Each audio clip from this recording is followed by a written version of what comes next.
You see that sad girl sitting there in a flood of tears? Yeah, I know, she's pretty hard to miss. Well, that was me a few months ago. My boyfriend had literally just broken up with me, and I had to pack my stuff out of his place ASAP with a resentful heart.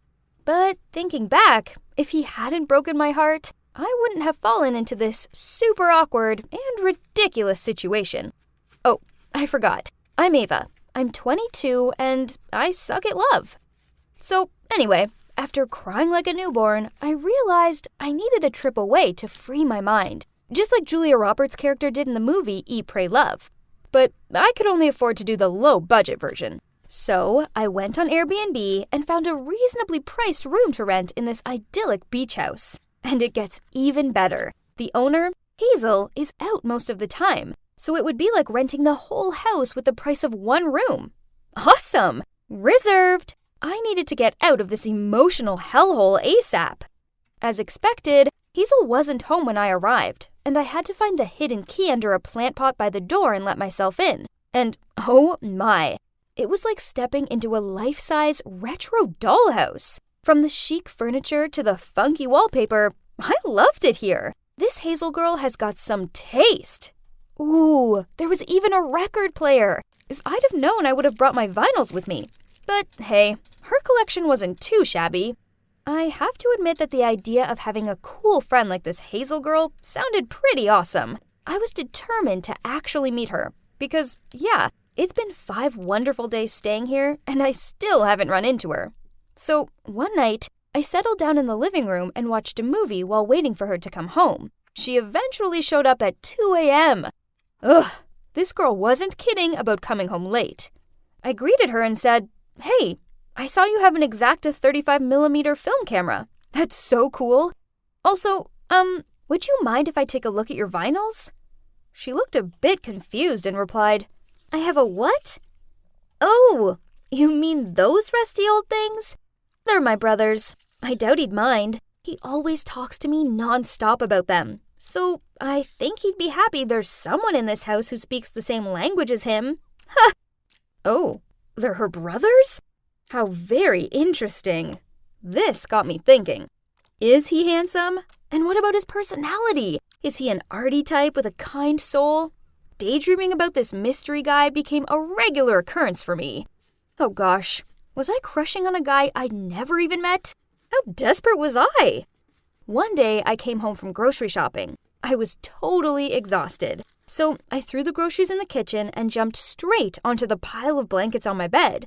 Only it wasn't just the simple blankets. What? Someone was under them. We banged heads. Ouch! I removed the blankets to catch this pervert out. Huh? I know this guy. It was my ex. What in God's name was he doing here? Oh, for the record, this wasn't my current ex. This was Nolan. We used to date back in high school, but I'd not spoken to him in a long time. So it turns out he's Hazel's mystery brother. Ew. This whole time I'd been accidentally crushing on my jerky ex-boyfriend. This made sense now, as we always did have lots in common, but ugh. Thank you, universe, for ruining my vacation. With a dagger stare, I asked him why he had the audacity to be napping in my bed. He snorted, then said, "Your bed? This is my house, in my room. The question is, what are you doing here?" Reluctantly, I explained everything to him, and it turns out he was meant to be away on a 2-month business trip, so Hazel put his room on Airbnb without asking him. The problem being, he came back early. He just shrugged and said, "But I'm home now, so can you please take your stuff and get out of here? I'll get Hazel to refund you or whatever." This made me mad. I'd paid for the room. I had rights, so I was staying put. So I told him, "I'm not going anywhere. You'll just have to sleep on the couch." He didn't seem happy about it. In fact, he grumbled to himself as he left the room. But at least he left. I thought this would be it, but oh, how wrong I was. And that's when the war for the bedroom began. The next morning, I awoke to hear these weird squawking noises. Then I felt something flap in my face. Sleepily, I tried to whack it away and opened my eyes. Staring back at me was this massive gull. Ugh! Nolan! There were about a dozen of them hanging out in my room, all pecking and flapping around my stuff. It took me over an hour to shoo them out of the window. Afterward, I was so mad that I locked myself in the bathroom. After 30 minutes, Nolan thudded on the door. He urgently needed to use it. I opened the door with a smirk on my face and brushed past him. I soon heard his disgruntled shouts. Yep, I'd wrapped the toilet paper with duct tape. Ha! I wasn't done with him yet, so that evening I hid some cookie crumbs on the couch, and he woke up the next day covered in ant bites. He was like a real-life ... Yes, it's 2-1, loser. This went on for a couple of days. Nolan switched the toaster settings, so my breakfast was ruined. Yuck. So I sneakily downloaded a fake cracked screen app on his phone and placed it on the floor. When he picked up his phone, he totally freaked out and started blaming his dog. It was so funny. All this pranking was exhausting, so I was kind of relieved when Nolan went out one night, and I could just chill on the couch and watch a movie. Suddenly, the power went out. Great. The switch must have tripped or something. I put on the torch on my phone and was about to go and check it out when my phone rang. All I could hear was someone deep breathing into it. What the hell? I hung up and my body started to shake. All of a sudden, the door burst open and Ghostface was standing there. Terrified, I held my head and screamed like a banshee. But then I heard somebody call my name. Ava! Ava! It's me, Nolan. It's okay. I was so relieved to see him that I jumped into his arms and cried into his sweater. Please don't cry. I've got you, he said in a soft voice while he held me. I felt so secure and safe. What was that he was holding in his hand? It was a ghost face mask. It was him! He knew I hated horror movies. What a jerk! I pushed him away and shouted, "What the hell? Are you crazy?" He just smiled and replied, "It was worth it, 'cause the hug was so sweet." Man, I hate this jerk. After that, I avoided him. So, okay, I did catch myself looking over at him and getting this weird, warm feeling. One time, he was playing with his dog on the beach, and I watched on from the porch. Did I have a crush on my ex? My God, I hope not, 'cause that would be pathetic. But I had to admit that, although his pranks were really annoying, they'd also been kind of fun.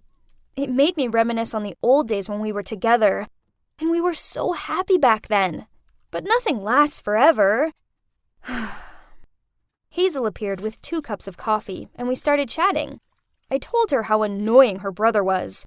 She laughed, then replied, "I know, sorry. I didn't know you guys used to date. I wouldn't have rented the room to you if I had.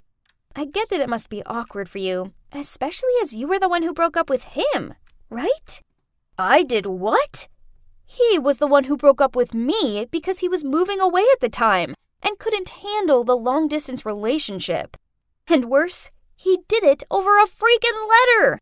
She looked at me confused, then said, "Oh, that's peculiar, as he told me he wrote you a letter telling you about his feelings. Then you shouted at him that it was over." I replied, "Part of his letter said, 'I love you and all, but this long-distance stuff is like madly scary.' So it kind of seemed obvious to me that he wanted to end things." She shook her head. "No, I swear he just wanted to tell you how much he loved you. But obviously, my dearest brother totally sucks at writing. What an idiot. I told him he should have let me proofread his dumb love letter." So it turns out our breakup had all been a misunderstanding. I mean, come on, who writes love letters anymore? Anyway, the past was the past, so I decided it was best to leave it there. Besides, I only had a few days left here. On my last day, I packed my things and said goodbye to Hazel. I had to admit that I was really gonna miss it here. Nolan was nowhere to be found. He must be celebrating 'cause he finally had his room back.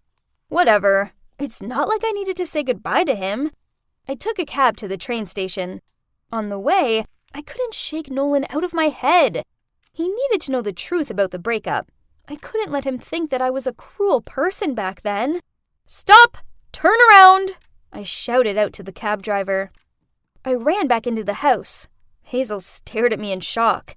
Why aren't you at the train station?" Oh, wow.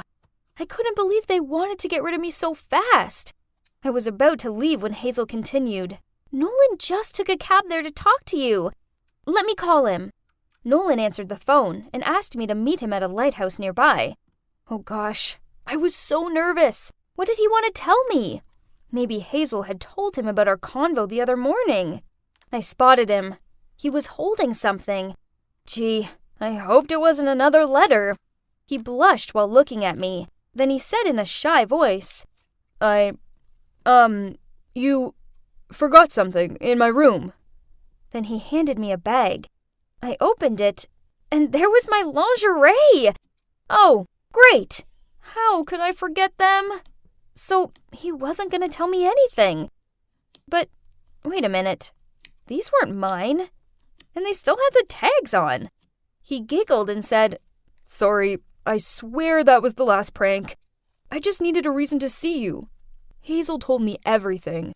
I don't blame you for our breakup. I blame my poor writing skills. The point is, I love you. I just love you. You're the only girl I've ever loved.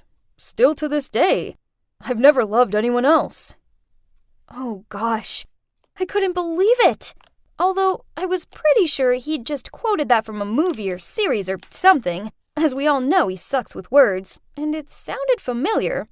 Anyway, I threw the bag of lingerie in his face and then wrapped my arms around him. So, from then on, the room war stopped. Not because I was leaving, but because we became roommates. Let me tell you this. Actually, there's not much to tell.